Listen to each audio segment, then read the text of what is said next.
Class is ASM or SWES 404 Fall, and we're just about to talk about Chapter 1, the Introduction. This course is designed to give you some hands-on experience while still being an online class. I hope you have fun, but remember, you're only going to get as much out of the class as you put into it. Good luck. Make sure you let me know if you have any problems or questions. This chapter is about an introduction, trying to give you a little bit of a preview of what's coming. Of course, we had some irrigation reality stories that talk a little bit about the economics and how you can get stung with some of your choices with regard to irrigation. We have an outline of each of the different chapters in the text, selection of irrigation methods, a little history of irrigation, a few of the environmental concerns, the value of irrigated water, and questions at the end of the chapter. You'll find these questions very handy when it comes to exam time. Although they are not required, you will have questions at the end of each chapter that will be presented in D2L for you to take, and those may be similar or they may be different, a combination of the two. Glale Farm Service, this is where Dr. Waller worked as an irrigation consultant for a while. So some of the stories you read in the beginning involve that little time of history. This is Poe's Farm Service. This is actually where I worked as a high school student and at the start of college, working with swine operations. Nothing to do with irrigation, but interesting anyhow. The stories illustrate the fact that it is very important to have a suitable irrigation system and make sure it works correctly. Management principles in this book can be implemented effectively, and irrigation can be scheduled to match plant water requirements in order to reduce costs while maximizing yield. The first half of the course covers the irrigation principles of economics, soils, evapotranspiration, pipes, plumbing, pumps, groundwater, things like that. The second half reviews the different types of irrigation systems, such as sprinkler, drip, and surface. Chapter 2 is the economics of irrigation. We'll look a little bit at crop water production functions, methods to calculate water energy and the environmental cost, examples from developing and developed countries, and realize there is no best one single irrigation system that's going to fit all users. Chapter 3 is the soils section, which is going to cover water holding capacity, infiltration rate, the root zone depth, soil moisture measurement devices, the relationship between water content and capillary or matrix potential. Chapter 4 is water and salinity, in particular with regard to stress. Calculation procedures for plant yield, reduction in response to salinity and water stress, the crop yield response to stress, and the basis for economic calculations of the economic effect of irrigation management strategies. Chapter 5 is the evapotranspiration section, where we're going to talk about evapotranspiration from crops, and we're going to use weather stations, and we're actually going to use a simulation model to take a look and see if we can predict that a little bit. Chapter 6 is pipes and pipe classification systems, pipe hydraulics and the calculation of pipe energy loss, and tables of friction loss and pipe flow rate. Chapter 7 is groundwater and pumps. You get to look at some of the different components of the system. Principles of supplying sufficient pressure to the worst case point in the irrigation system is what we're going to focus on. Pump installation procedures and chemigation injection equipment are going to be reviewed. We're going to take a look at groundwater topics, which are going to be some things like aquifer types, characteristic parameters, and classifications. We're also going to talk about a little bit about the concepts of aquifer yield and drawdown and what the effect of that's going to be.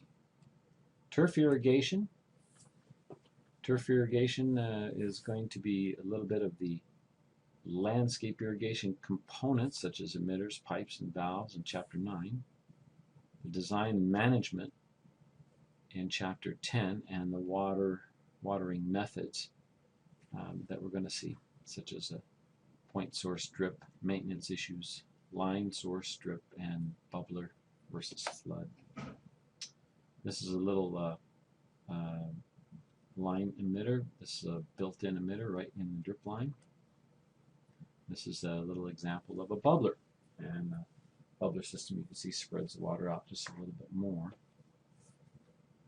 Landscape irrigation. Timing, it's usually bad. In addition to being unreliable, sometimes other problems include homeowner and landscape professionals generally don't have any idea how to adjust the systems, and they rarely adjust the number of emitters per plant. In particular, as the plants grow and get older, they just keep things the same, and this is not the best system for trying to efficiently water your plants. Chapter 10 deals with simple calculation procedures that can be used to determine irrigation scheduling and to adjust the watering rate per plant. Drip irrigation systems currently water approximately 4% of the irrigated agriculture in the United States, and a fraction of that total is lower than sprinkler and surface.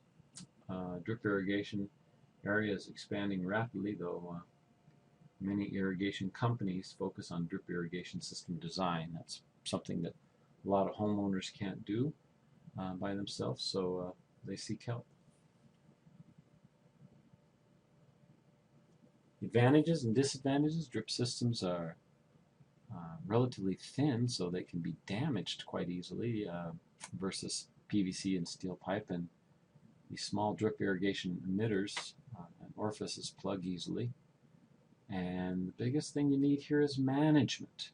If you don't have good management, it's a severe handicap with drip systems. Well, most of us know the advantages are going to include things like relatively consistent level of moisture in the root zone. Potential efficiency is really among the highest, greater than for most of the other systems out there. Evaporation from the soil surface is reduced, or maybe even zero for subsurface drip irrigation. And drip irrigation systems are also used because they can effectively apply chemicals through the system right to the root zone. This is an example of a vineyard with an above-ground inline system. With a subsurface drip irrigation, you can see the drip laterals apply water right down there in the root zone where they can be used. Lots of advantages and disadvantages there also. The field does not have to be level or graded. That's huge. Application rates can be designed to be less than soil infiltration rates. So there's not going to be any runoff, ponding, or variation in soil properties. I'm not going to have as much effect to influence the sprinkler application uniformity. Evaporation is going to include evaporation and wind drift are a couple of the disadvantages, and potential low uniformity for poor sprinkler system design or maintenance, and that can also lead to low uniformity. Sprinkler uniformity, varying application rates will result in wet and dry spots that lead to plant degradation, or in row crops where turf can cause problems.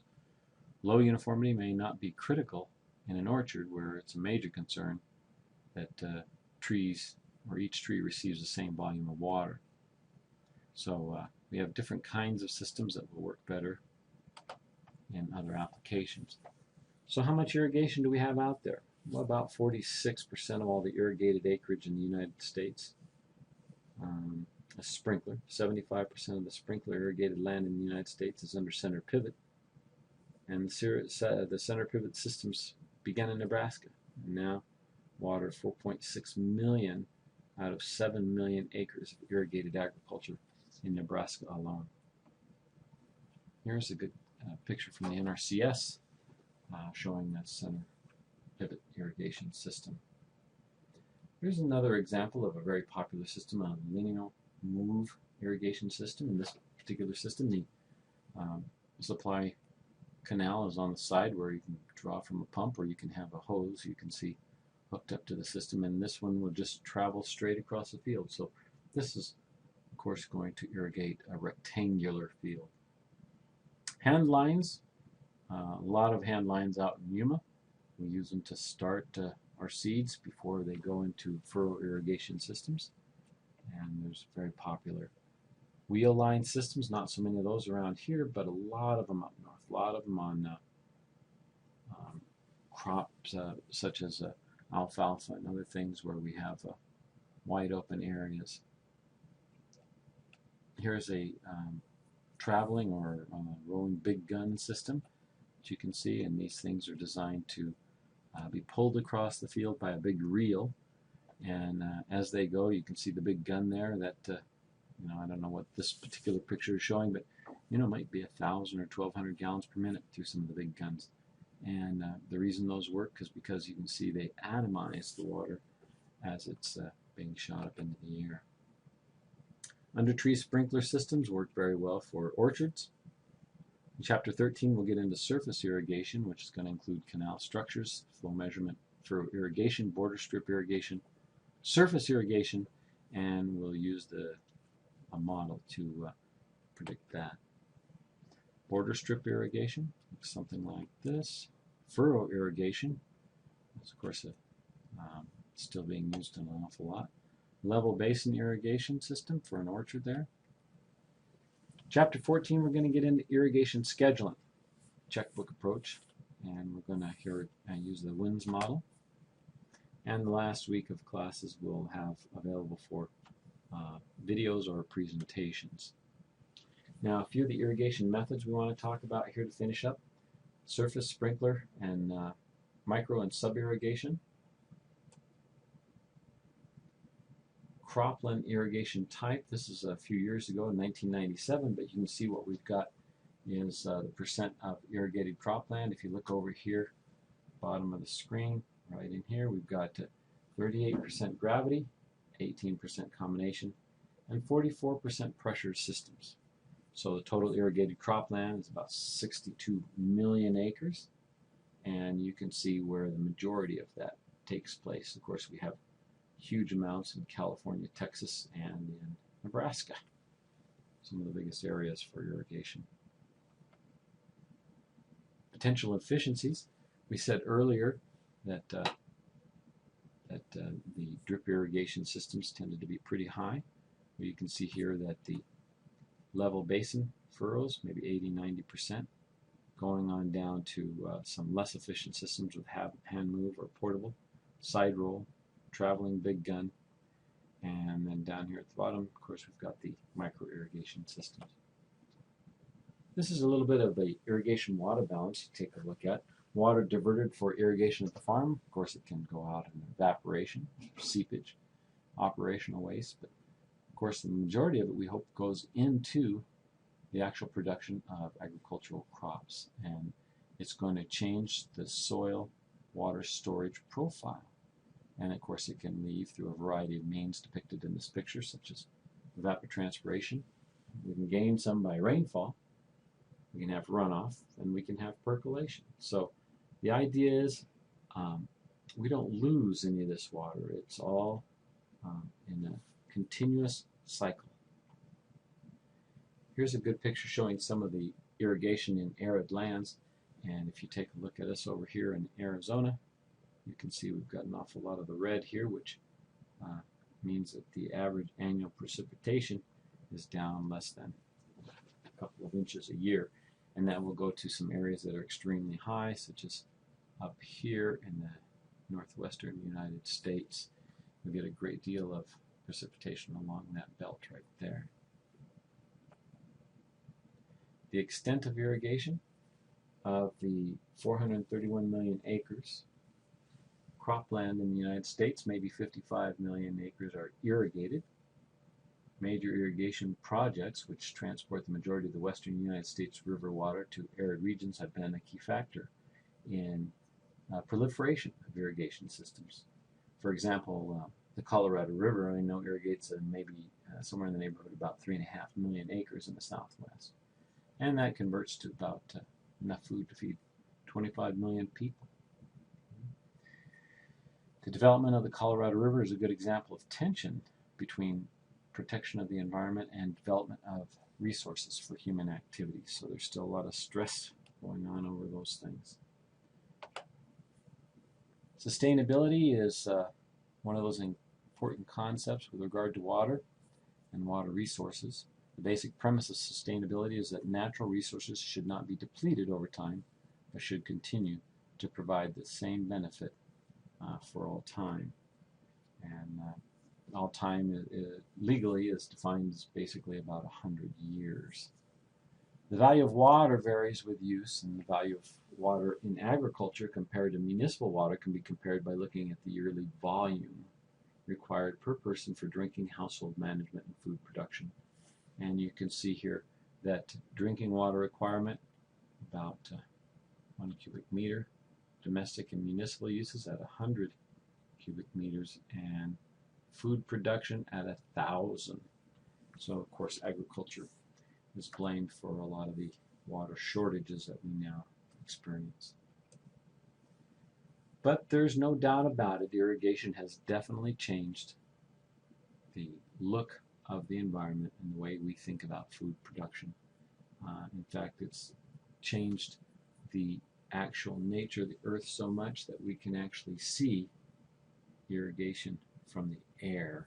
In particular, this is from a shuttle in space, and this is the Sahara Desert in Libya. And the vast desert area is yellow sand, and the dark features there kind of stand out in the center, and those are individual circular plots created by center pivot irrigation systems. So that's what it looks like from space. Well, I hope you enjoy this chapter and you have a good experience with it.